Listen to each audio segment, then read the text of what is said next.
Hey guys, welcome back to the show. Now, believe it or not, I do not hate all of the movies that I cover on this show. Some of them I actually really like. Some of them I find to have kind of a bizarre, quirky charm, and this is not one of those cases.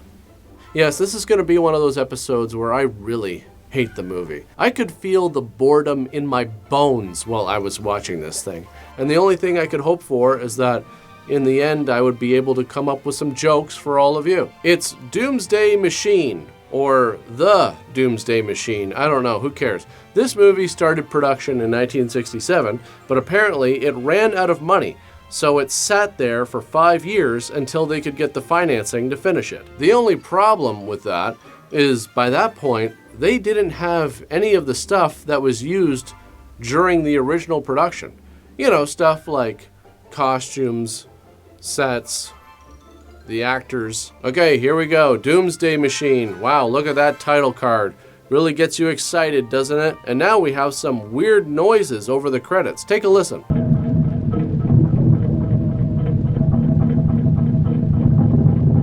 Now, I've looked into this, and it turns out that is actually the sound of an hour and 22 minutes of your life walking out the door and never coming back. And now we have some lady trying to sneak into a building, but there's a guard with a dog. What's she gonna do?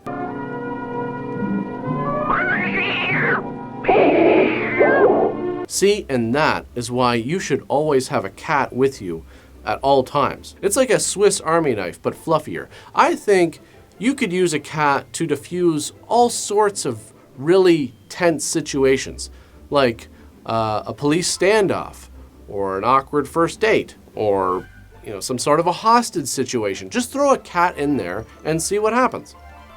I mean, it couldn't make things any worse. Hopefully. Anyways, the cat is enough to get the guard out of there, and I guess that's the only security guard around the exterior of this place, because the lady is now free to roam around and go into someone's locker and steal their lab coat, which basically makes her invisible to all security now. Seriously, if you're in a building somewhere and you see somebody walking around in a white lab coat, do you ever think to yourself, hey, maybe that person is a spy, and maybe they're wearing a disguise? Yeah, so you've never asked those questions before, but now you will. So yeah, you're welcome. Then this lady walks in and oh my God, she's strangled by her own pigtails. One of the worst ways to die. Now, I've had many different hairstyles throughout my life, but not once have I ever had pigtails. And this is exactly why. See, you never want part of your own body to have the potential to be used to kill you, because that would be humiliating. So I hope all of you Wednesday fanatics are now second-guessing your Halloween costume plans this year, because it could be your last. Anyways, the spy walks right into the elevator, and the guard doesn't even hesitate to give her clearance because of the power of the white lab coat. As soon as they get up to the 5th floor, a guy on the other side of the door helps choke out the guard. And wait a minute, how did this guy get up there? Well, I think the answer is pretty obvious, but if you're having trouble, I'll give you a hint. It rhymes with smite fab goat. So they take his key in order to get up to the top floor, where they take a bunch of pictures of something, because they only have 72 hours to warn the rest of the world of something. Apparently, this device is going to destroy the planet. And why would anyone want to do that? Who cares? There's no time to explain that. The president needs to know right away. Meanwhile, at the Space Flight Center, they're holding a press conference talking about Project Astra, which is a mission to the planet Venus. And honestly, what was everybody's obsession with putting people on Venus in these older movies? Like, what is Mars too boring? Is it too cold? Give me a break. You bring a jacket, you're fine. That's a good question for all of you for the comments section. Would you rather have to go to a planet that's a little too cold or a little too hot? Anyways, during their press conference talking about this 2-year mission, they suddenly get interrupted because things with the mission have suddenly changed. Will Dr. Haynes contact Operator 5? Repeat, will Dr. Haynes contact Operator 5? Urgent. Operator, get me ground control. then base security. And operator, keep this line open. Hi, everybody. Hi. Everything is totally fine. Totally normal. No need to pay attention to anything that he's saying on the phone over there because everything is A-okay. Do I know exactly what's going on? No. But they told me to come out here and let you all know that this press conference is now over and we are not taking any questions. But there's no need to panic because if you all make your way to the room on your right, you will find some refreshments as well as an assortment of little sandwiches. Yeah, I thought you'd like that. There's a variety. We have roast beef, ham and cheese, and there's some egg salad as well. However, we are under some unusual circumstances right now, so I can't recommend the egg salad because of the unusual circumstances. Well, what do you consider unusual circumstances? The chef that we have in today, he likes to put a lot of chives into the egg salad. I'm talking an extreme amount. And here's the thing, I have nothing against chives. I like chives. Fan of chives right here, but not that many. It completely overshadows the other flavors. It's not even close. And you know what? I'm pretty sure that he's actually putting in even more now just to spite me. I mean, you might as well call it just a chive sandwich at this point. It's disgusting. I hate it. What about your family? Your wives, sweetheart? Look, I'm not here to discuss my family's chive preferences, okay? But if you must know, it was one of the issues that led to my divorce. Was it the only issue? No, there were a lot. Was it the straw that broke the camel's back? I don't know. Maybe. You'd have to ask my ex-wife. And if you want to do that, you know what? There's a good chance you're going to find her in that room over there, chowing down on some of those chive sandwiches, since she loves them so much. That's right. Got a little tired of her coming home late at night, smelling like chives. A lot of chives. I think her and the chef. You know what? This press conference is over. Go get your f***ing sandwiches. Hope you choke on them. Then there's an announcement that the launch is happening ahead of schedule. They're speeding everything up, and the crew is like, what the hell's going on? We're still getting checked out by the doctors and testing our own reflexes. Astra Control Center will amend countdown to accelerate launch. All minor system checkouts are canceled. I have to say, that's one thing I would never want to hear if I was an astronaut. Well, we don't have time to check everything. Let's just get this thing in the air. I wouldn't want to hear that on a plane, much less a rocket going to another planet. So the colonel is like, I hear your concerns, and I don't care. We got to get that rocket fired up. Then the CIA shows up, and they're like, hey, we've got special orders for you from the president. You're going to replace 3 men on this mission with these 3 women. And the guys aren't too thrilled about it. Women? Now I've heard everything. Colonel, this is ridiculous. It's absolutely insane. I gotta say, I'd be totally cool with that. I mean, the mission is 2 years. That's a long sausage party. You gotta have some variety. At least for me, I can't spend that much time just being around all guys. Especially if one of the guys is one of those super competitive types. Do you know the type of guy I'm talking about? He has to turn everything into a competition, no matter what it is. It's obnoxious. Like, you know, at one point it would be like, all right, let's see who can get their spacesuit on the fastest. Dude, I don't care. It doesn't matter. So the CIA is like, oh, and you're also going to take this special cargo with you as well, but we're not going to tell you what it is. Oh boy, I can't wait to find out what it is. I'm sure it's bound to be important. You know, there must be a practical side to having women. You mean like having your socks washed? Oh my god, man, are you sure that's how you want to start off this mission? Well, I guess if your plan is to get the women that you're going to spend the next 2 years with to hate you as fast as possible, you're off to a pretty good start. And at that age, do you feel like sock washing is not something you can manage by yourself? Like what? you can pilot a spacecraft, but the washing machine has too many buttons. So they all get on the ship, and what the hell is going on with the lighting in this thing? The funny thing is, I actually appreciate all the different colors because these lights in the background are pretty much the only thing that keeps this movie somewhat visually interesting for the next hour. The rocket takes off. This is, of course, stock footage, and it's pretty degraded. This looks like crap. And look at how impressive these space suits are. You've got some rubber boots, silver jumpsuits, and some old racing helmets just in case you fall over and bump your head, which is possible because even in space, the spaceship has gravity somehow. Dr. Perry is having a really hard time aboard the ship. Could be the G-force, or maybe he's just having a panic attack from the idea that he might have to wash his own socks one day. Finally, Major Bronsky is like, alright, I'm going into the boys section. This asshole needs oxygen, and I'm the only one who has it for some reason. And, I mean, you're going into space, why doesn't everybody have an oxygen tank? Then they're talking about some stuff, I really have no idea what's going on, but they're like, alright, 15 seconds until something. Major Bronsky, get back into your lazy boy. I want everyone relaxed for this space flight. And this is great because this is not the first time I've covered a movie where they had recliners on the spaceship. And now they all just sit there. Wow, exciting.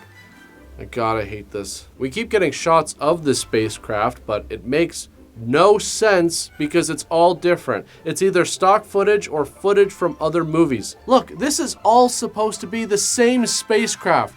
They're not even close. It's really amazing. Out of all the movies I've covered, I don't think I've ever seen a movie make a rocket launch this boring. Now, you might be thinking, hey, when they finally reach Venus, that might be interesting. At least a change in scenery.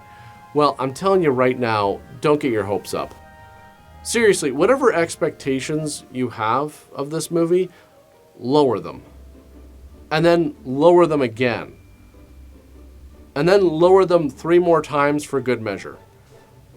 And even that might not be enough. So the ladies are changing into their casual space clothes, I guess, when the guys walk in and they're like, what the hell? Aren't we allowed some privacy on this ship? Nice, huh? Katie, this isn't a hayride. We're here for a serious purpose. What could be more serious than a hayride? Okay, so is this a reference to something that was happening specifically in the 60s? Like, were people having sex like crazy on hayrides back then? Or what? See, I'm not sure if this is a saying that I'm just not getting because it's a generational thing, or if this is just the movie being stupid. I'm going to assume it's the latter. So the guys are like, why did they send 3 women up here with us? And then finally they clue in. The government did that and sped up the launch so that if the Doomsday device does destroy the planet, they can procreate and start the human race all over again on Venus. But there's some tension aboard this spacecraft because Dr. Bronsky is Russian. We are more dedicated to science. To science? Ha. Okay, I'm not exactly sure of the names of all of these people, but I think this is Lieutenant Carlson, who I guess just had a shower. Enjoy your shower? Love your homemade water. Yes, that homemade water. Showers are always better with water that's made right at home. Mom's own recipe. You know, comfort water. Makes me wonder what kind of water she was showering with before. Let's cut out the games, huh? You know what's ahead of us. We're all going to be cozy together for a nice long time. Now why don't you relax? Yes, I'm sure that's exactly what she wants to hear, especially as you're gripping onto her and telling her to relax. See, my masseuse actually does something similar. As soon as I walk through the door, she makes me feel like I'm in immediate danger. So it really helps, I don't know, loosen up the muscles or something. She's never really explained it to me. But when it's over, I feel relieved. But I guess she's actually into it, which is interesting. I mean, they've only known each other for a few minutes, but maybe it's the thrill of space travel that's got everybody horned up on this ship. But here's the thing, what if you hate all the people on this mission? I'm talking deep, seething hate. And you're supposed to reproduce with one or more of these people. I think I'd rather be on Earth during the explosion. Seriously, think about it. Death or breed with people you hate? I think I'd be hugging the bomb. Anyways, Dr. Turner is finding out that there is a high DNA distortion rate due to the radiation or something. Colonel Price comes in and is like, well, apparently you women didn't even need to come on this mission because all is well back home, as you can see from this amazing crystal clear view of the Earth that has not been blown up. Look, Colonel, we're only doing what we were ordered to do, and if it doesn't suit you, well, I'm very sorry. You know, without your glasses, you're a very pretty doctor. Oh, and with these glasses, I'm what? Chopped liver? I'll have you know something, Colonel. I need these glasses to see. That's why I wear them. And I'll tell you another thing. With or without these glasses, to me, you look boring as hell. So there. Also, your breath smells like egg salad. It's kind of hot. Suddenly, the Colonel is like, look, they used the Doomsday Machine. The Earth is blowing up now, which really sucks because I had stuff back there. And this is when the seriousness of the situation slowly dawns on them. I'd be thinking about all the movies and TV shows I never got around to watching. Because, you know, I got some in my collection that I just never got around to because I wasn't in the mood. On the plus side, though, I guess I wouldn't have any more car payments to worry about, so yeah, you know, there's a silver lining to everything. So Colonel Price is like, the radiation is burning my eyes. Hand me the special goggles. And just look at this. This might be the most realistic depiction of Earth exploding that we will ever see. Will you shut up? Mason, will you shut up? Holy crap, man. Seriously? Earth was just destroyed. I think her reaction is totally justified. I had that same reaction when I went into Costco a few months ago and found out they were no longer selling my favorite macadamia nut milk. And you know what? It was justified then too, because I can't have regular milk. And I don't like any of the other alternatives like almond or soy or oat. And I don't know if this stuff's ever coming back. So, what am I supposed to do? Anyways, everybody is dealing with the news in their own way, but now they gotta deal with Earth chunks flying at them and radioactive red lightning storms. That curtain cuts the radiation to about 5%. See, there's a simple solution to everything. I am kind of wondering why they didn't just line the whole spaceship with those blankets if they're so effective at stopping radiation, but I'm no rocket scientist. So now they have meteors coming at them and they're like, oh crap, we forgot to pack the meteor blankets. What are we gonna do? Well, we're just going to try and slightly dodge them, I guess. Everybody buckle up, that'll save us. And for some reason, I think Mason snapping on everybody is hilarious. This guy is just completely lost it. Will you cut that damned alarm? It's driving me nuts. Will you shut up? We're not going home, so shoot the work, Skipper. Why don't you shut up? I mean, this mission was supposed to take 2 years. You people can't even get along for 2 hours. So they're like, oh crap, the Earth's explosion has created too much radiation, and it's gonna make us sterile unless we get to Venus in 2 months instead of 4. And in order to do that, we need to lose weight on the ship. We gotta get rid of 4 people. And I think it's pretty easy to decide who stays and who goes. I mean, you gotta get rid of 4 people, right? Okay, so you have 4 rounds of going 1, 2, 3, not it! And the last person to say not it, they're out for that round. And then you do 3 more. Eventually, they have the computer pick who gets to live, and Mason isn't happy about it because he's not on the list, which makes sense because he's a total piece of shit. So he tries to force himself on Katie, but she kicks him, and he's like, not my lower shin, that's my secret weakness. She runs into the airlock, but he follows her, and after a struggle, she bumps into the button that opens the airlock. Which you'd think wouldn't be that easy to activate, but I guess they made this ship on a budget. Like, hey, should we put a little plastic cover over this button so that it can't be accidentally pressed? What are you, crazy? That's gonna cost like $5. We're not made of money here. We're trying to build a spaceship, not a luxury sedan. So the door opens, and instead of getting sucked out by the vacuum of space, they just float around in the airlock as if, I don't know, the gravity poured out the door. The rest of the crew is like, hey, where are those two? And then they check the computer screen. My God.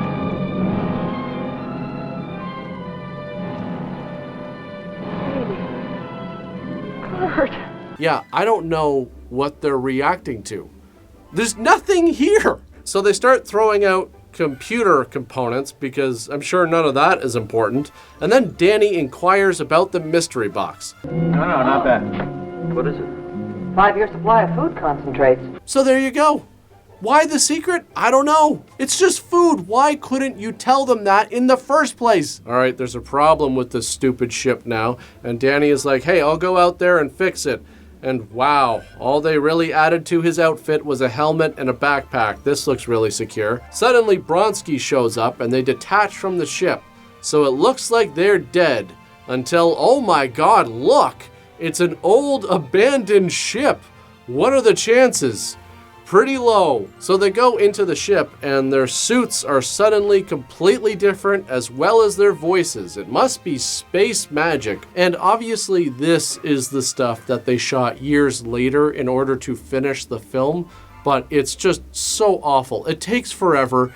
You sit there watching them doing basically nothing for 10 minutes. I imagine they needed the movie to reach a certain runtime, so they just let this scene run on as long as possible. Suddenly, the ships can no longer communicate with each other, and a voice from the collective minds of the people of Venus is like, hey, yeah, that other spaceship is gone. We don't want you on this planet, so you're going to go on a journey somewhere else in the universe, okay? Bye. And yeah, there you go.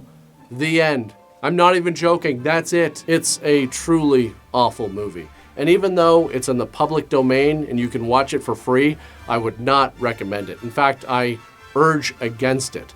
There's just so much more you could be doing with your time.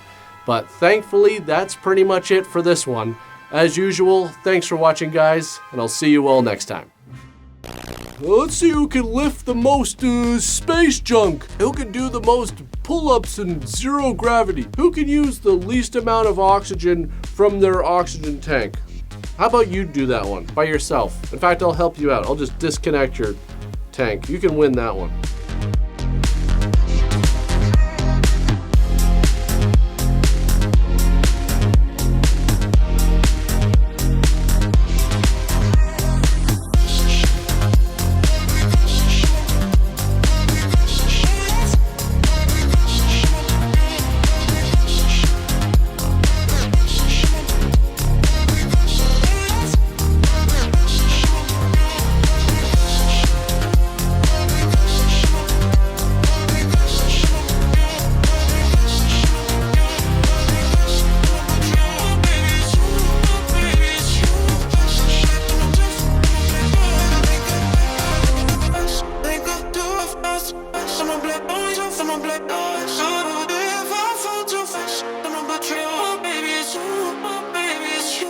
Someone black, oh, someone black, oh,